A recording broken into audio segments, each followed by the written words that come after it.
Cannabis is the oldest medicine in the world. Ancient Sumerians used it, and it was legal in Britain in 1971.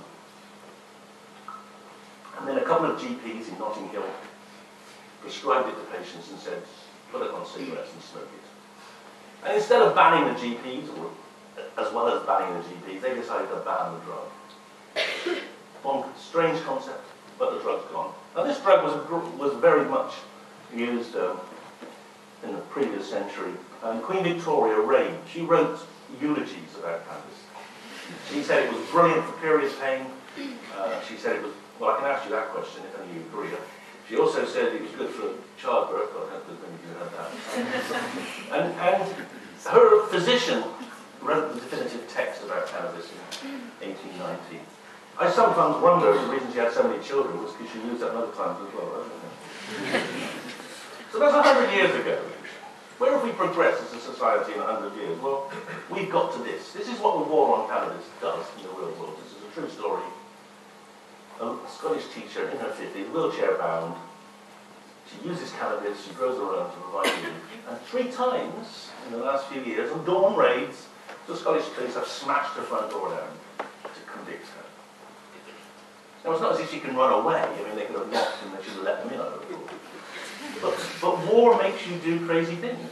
A lot of people like smashing doors down. They also like the overtime they get, because they have to get up early in the morning to do it.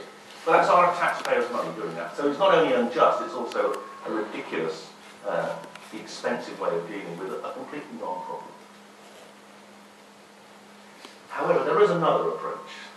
This is a kind of sort of controlled trial. The only difference between this and the ideal controlled trial is it's non-randomized.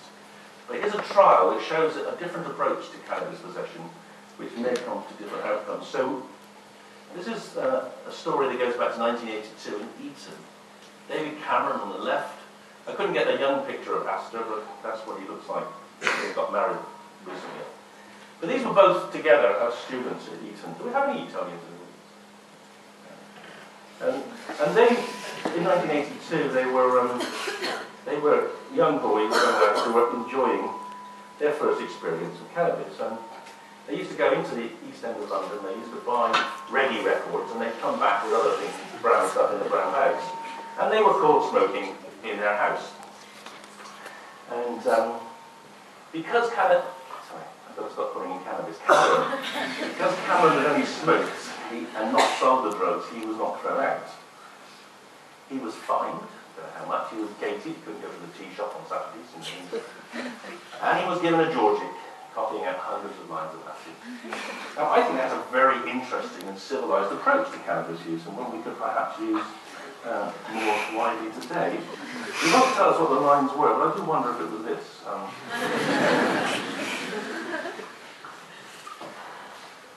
7 boys were expelled, including Astor, 5 were suspended, and 3, like Cameron, were gated. Now, that randomisation, or not, that separation of those who were expelled to those who were kept in, as we know from other studies of school expulsion, has huge impact on children's lives, which is why we don't want to expel children from school.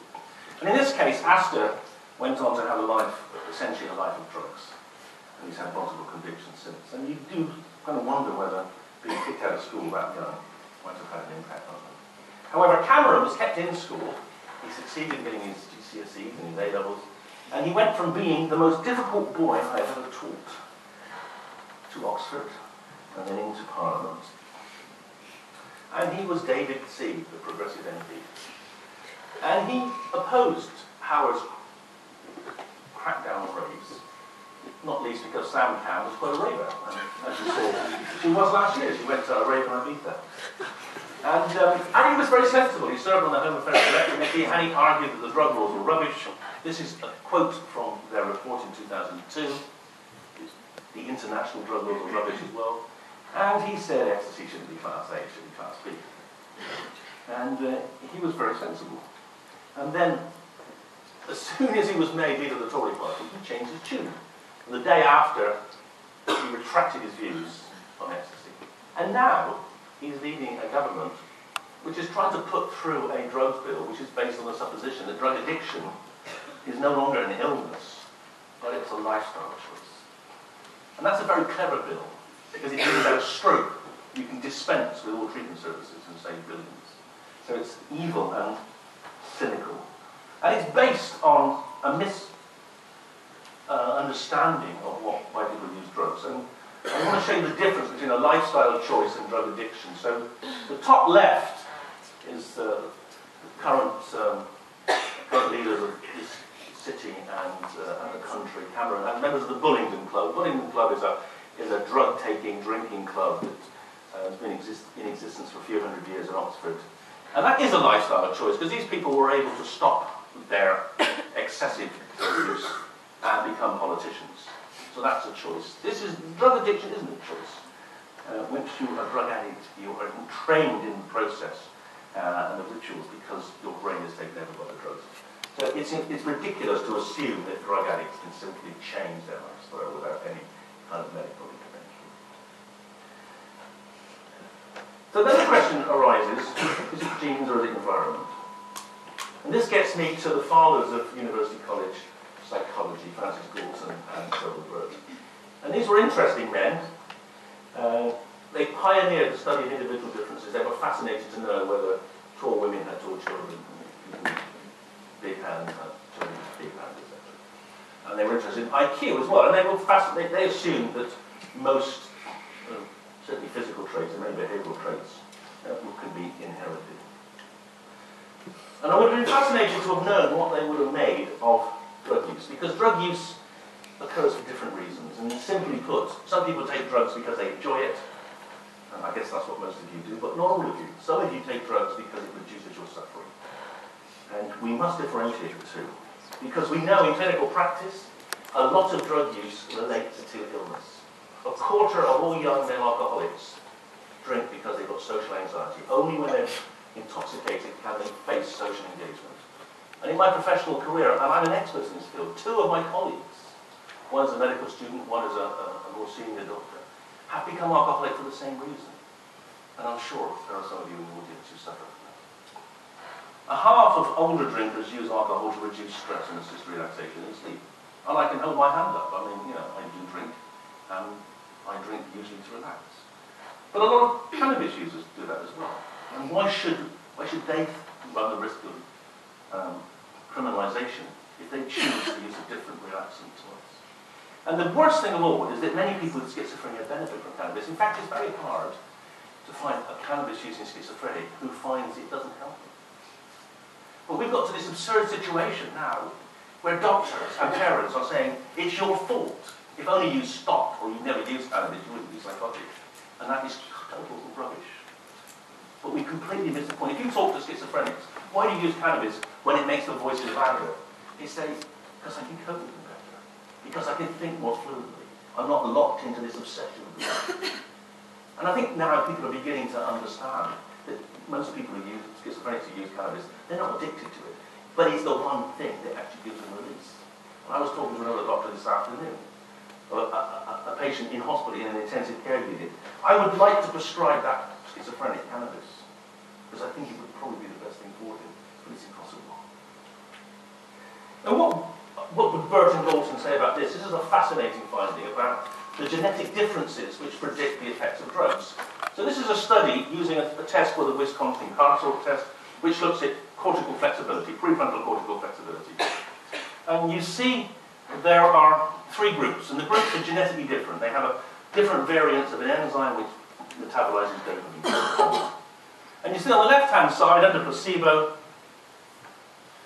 the green group, the vowels, they do a lot worse. They make more mistakes than the other two groups. So the gene predicts performance. But when you give them amphetamine, the green ones do much better. In fact, they do actually better under amphetamine than the ones that have the other versions in the net. So here you see a gene-drug interaction, which is profound. And it's going to mean that the individuals of the different genotypes have very different reactions.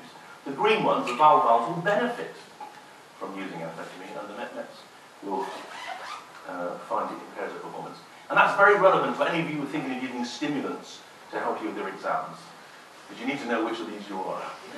And about a quarter of you are vowels, a quarter are met-nets, and the other half. So you've got about 50% chance of either having a benefit or not having some impact on stimulus. More recently, UCL's psychology, where the department was run by Russell, and that was the beginnings of psychopharmacology. And Hannah Steinberg, whose image is there, was the first professor of psychopharmacology in the world. So credit to this place, it fused psychology with pharmacology. And she was an inspirational woman. She's not here, is she? Yes, not busy. She usually comes and sits in the front, of course, she can't now because of...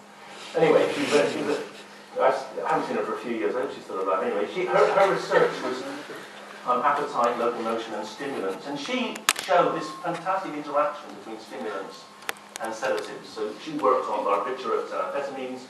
Of course, what you guys will do now is you work on alcohol and Red Bull, caffeine. You know, but you use the same principle. You mix stimulants and sedatives in order to offset the negative effects of each. However, there's another, perhaps even more interesting contribution to psychopharmacology and drug use. That was at this university. And he wasn't a psychologist, he was J.J. Young, the anatomist. And since his lecture theatre is named after him, I thought I should talk about him. So that's him giving the Reed lectures in 1950, the Reed BBC lectures. He was talking, those lectures were about the public understanding of science. So I think it's an appropriate privilege to show his picture here in his lecture theatre. And what he was fascinated by was the organisation of the brain. And he worked on the octopus. An octopus is a very clever thing. They're creatures, they've got eyes like ours, which have evolved completely independently of ours, and they've got a complex nervous system, which is shown here. And he wrote this text on how the octopus brain works, which was a landmark text. And understanding the octopus brain led to the discovery of octopamine. Octopamine is a neurotransmitter which is found in the octopus brain, and turns out it's found in insects and other submammalian creatures. And what's interesting about octopamine is it's structurally very similar to methadone, methylcathinone. You see, there's octopamine. This has got hydroxyl groups, this has got methyl groups on the adenosine ring. But they're not so dissimilar. And that similarity was noted by chemists about 10 years ago, who thought, maybe if we make this octopamine analogue, MCAT, methadone, we could possibly have an impact on insects who use octopamine as a transmitter. And the origin of methadone as a plant food came from chemists in Israel who were looking for biological control of aphids. And if you spray methadone on aphids, they get speeded up, and that means their behaviour becomes irregular, and the ladybirds can eat them and find them more easily. So methadone actually didn't start out as plant food, it started out as an insecticide or a way of assisting biological control of aphids. But that's why it's called plant food. And this is what it was when it was being sold illegally in Britain a couple of years ago. So I thought most of you probably would never realise that J.Z. Young actually led to the discovery of methadone via one of the circuitous routes in several continents. And methadone is a fascinating drug because it's led to the most recent hysteria about drugs. This is Gabby Price. If you go on the web and look at methadone deaths, you'll come up with Gabby. And Gabby died. And when she collapsed in a party, and the neighbour said to her, paramedics, she takes drugs. And she's taken ketamine and she's taken methadone. And so she was, methadone kills, at last, we've got a reason for banning it. Had she died of bronchopneumonia, hadn't taken methadone at all. But that isn't anywhere on the web. So she's still there as a methadone, the first methadone death. And she was branded as someone who died from abusing or using drugs, but she didn't. And that misinformation is very, very prevalent. This is the most extreme example. I've got to share an anecdote with you on this. The most surreal phone call of my life, really, was I was in a taxi in Barcelona going to give a lecture. And I got a phone call from CNN. And they knew my number because I'd done an interview with them a few days before on methadone. And they said, where's Scunthorpe? Why do you want to go to Scunthorpe? because the Humberside police have called an international press conference to report that 2 young men have died from taking methadone. I said, that is absurd. How can that be? It's been used by hundreds of thousands of people in Israel for the last 5 years, and no one's died. It's inconceivable that 2 people would die on the same night. So I said, anyway, up the M1, 4 hours, turn right. I don't know if they got there, but if they had gotten there, they would have heard Nick's dad weep. And they would have heard him say, I don't want him to be labelled a druggie, because he wasn't. He was just on a night out with friends, enjoying himself, a normal, caring, hard-working lad. And there's only one mistake in that sentence, and I've highlighted it in bold in case you haven't worked it out already, and that's druggie. Of course he was a druggie, because he'd gone out at 7 o'clock in the evening, he'd drunk in 6 bars, he'd drunk himself to a point where he didn't know the difference between mephedrone and methadone, and he had died from taking methadone, as had the other one. And they hadn't taken methadone at all, but the hysteria that methadone... So here you see it. The police invent the cause of death, bring the international press together, and it becomes a fact. And it's remarkable, the rhetoric that came out of this. So we've got 100 years of rhetoric using the same words. Here's Gordon Brown. We've got to prevent this evil of methadone damaging our young people. And we were saying 100 years before, the evil. And you think, God, in 100 years, surely we'd have matured a little bit as a society. We could have a more rational discussion in talking about drugs as being evil. I mean, that's infantile. I mean, you wouldn't pass your GCSEs if you attributed kind of behavioural characteristic to a drug, would you? This is the last death before the ban. Another girl, suppose 30th of March, the drug was banned. She was claimed to have died from it, but she didn't. And as I said, all the speculation that methadone must have been lies, but I was totally convinced. And she was right, the mother was right, it was all lies. You might say, well, okay, so what? What does it matter? Drugs are drugs, let's ban them. I mean, it can't do any harm banning it, could it? Well, I've been interested in this, and I've been researching it a bit. Well, it might do some harm, because the most remarkable impact of the methadone epidemic was that cocaine deaths fell. Now, cocaine deaths have been rising year on year for the last 25 years. And for the first time, cocaine deaths fell, and that's because people switched. And methadone is safer than cocaine. It's like switching people from heroin to methadone, or from methadone to buprenorphine. Safer drugs, less deaths. Over 1,000 fewer soldiers were kicked out of the army because they don't test for methadone, but they test for cocaine. It was in court duty, 600,000 in court duty. And what we know now is that since we banned it, the price has gone up threefold, the quality's gone down a bit, but the use hasn't changed very much. But criminal gangs are now involved rather than just headshots. And we don't know what's going to happen to the army and to cocaine deaths. So we're going to watch with interest when the data come out into this. But then I started thinking, could the same be true of other drugs? Maybe there are benefits of using drugs. And this, I think, is my best example. Now, these are the 2 most important Nobel Prizes in medicine. These changed the face of the world more than any other discoveries, apart from the ones in physics.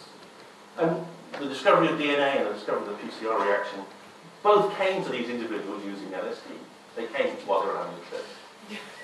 And in those days, LSD was legal.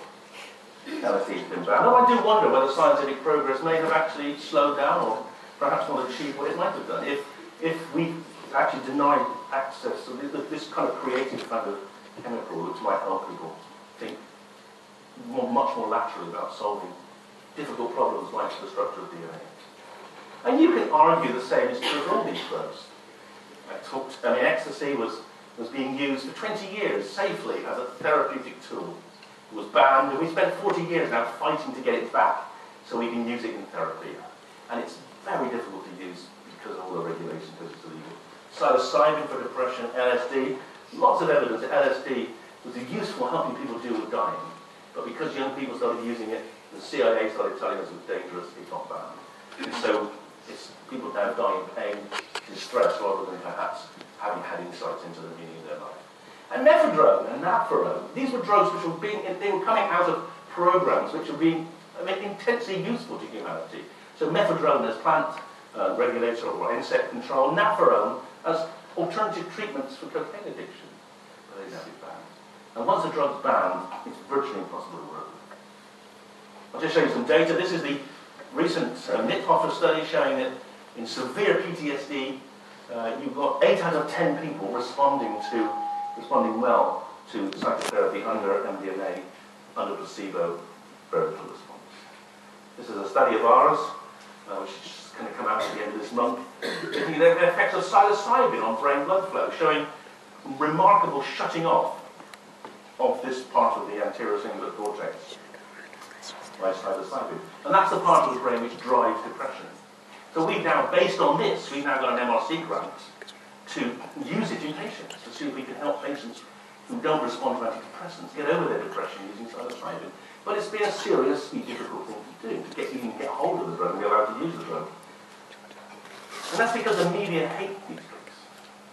And I'll show you how they work. I'll show you how they distort thinking. This is a brilliant PhD. Alistair Forsyth went in Scotland working at the MRC Health Unit in Glasgow. And he looked at every single coroner's report in Scotland in the 1990s. And he extracted the ones in which a drug other than alcohol was mentioned as present at the time of death. And then he looked to see which of those got into the newspapers. And there were 2,255 deaths, 546 in the newspapers. About 1 in 4 get reported. But there's a completely non-random reporting of drugs. So if you die of paracetamol poisoning, almost all those 265 will have died of paracetamol poisoning. Only one of them gets reported. The newspapers are not interested in suicide. They're not very interested in morphine or diazepam. They're a lot more interested in amphetamines. 1 in 3 amphetamine deaths. Now, there's only 36. So probably maybe half of those actually were amphetamine deaths. But the newspapers were much more interested in those. 1 in 8 cocaine, 1 in 5 heroin, 1 in 16 methadone. But the drug which got universal reporting, 1 in 1, was ecstasy.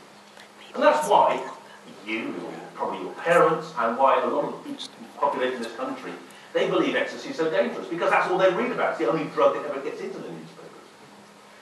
And when we did the ACMD ecstasy review, we did it in open hearings, and the press were there, and I took the opportunity when they finished asking us questions, I asked them a question. Why do you, as the Telegraph and the Times as they were, why have you got this obsession with ecstasy?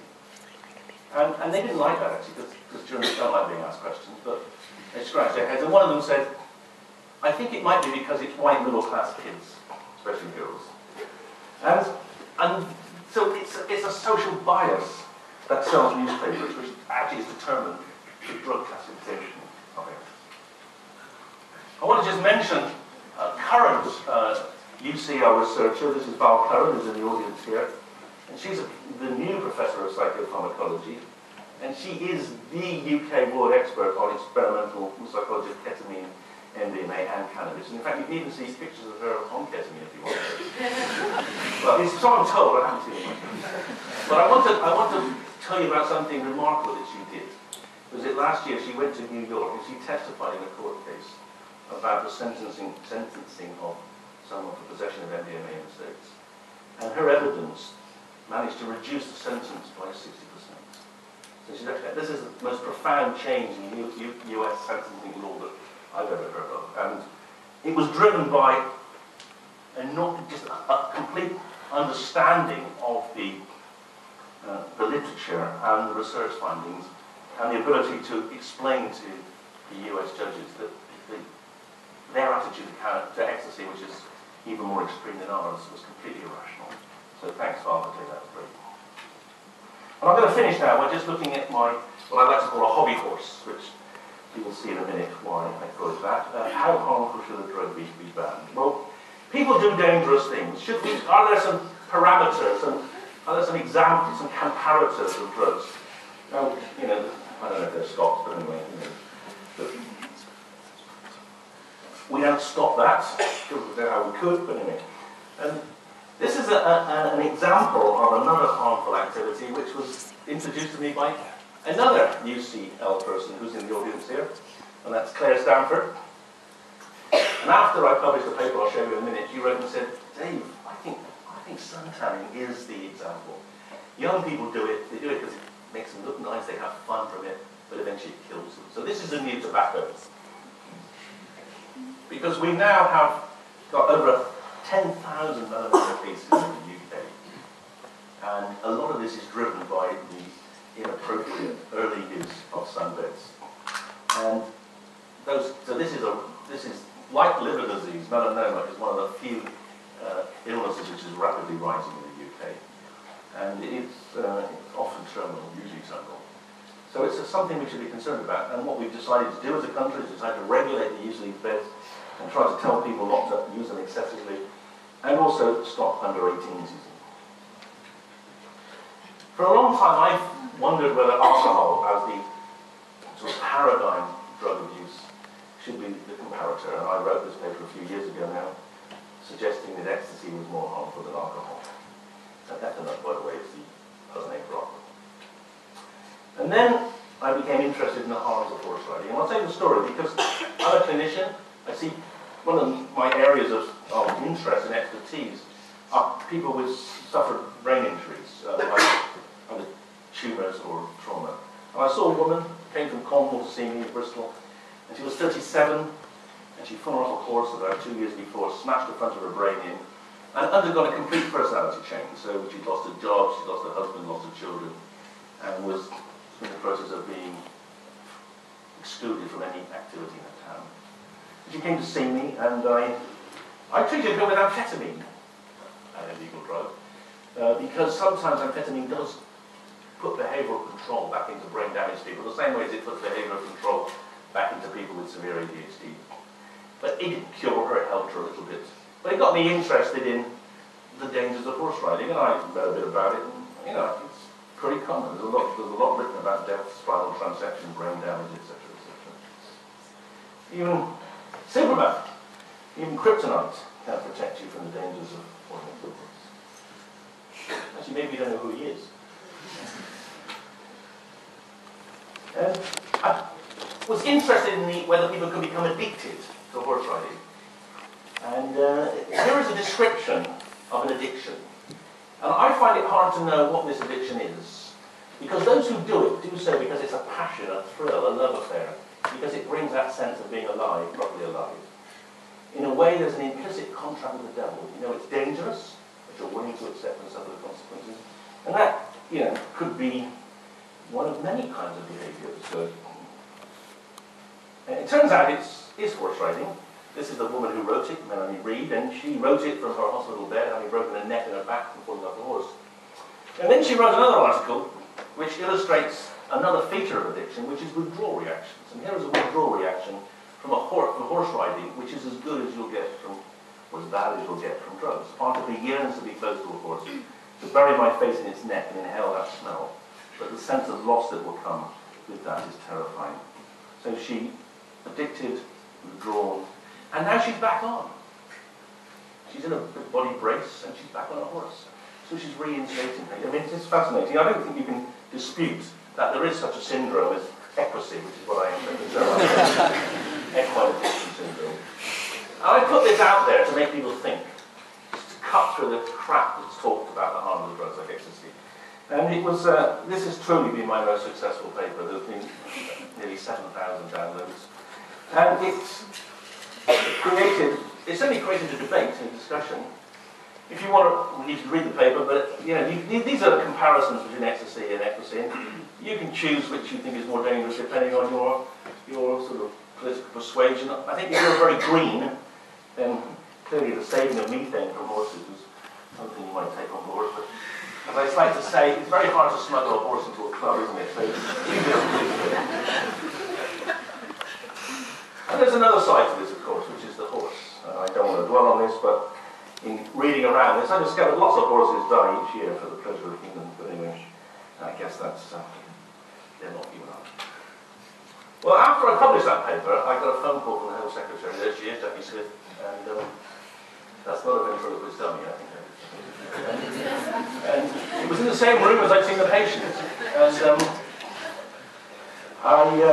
there was a considerable amount of irritation. I tried to sort of get the conversation onto an area I could kind of engage in. And he went like this: you can't compare harms from a legal activity with an illegal one. Why not?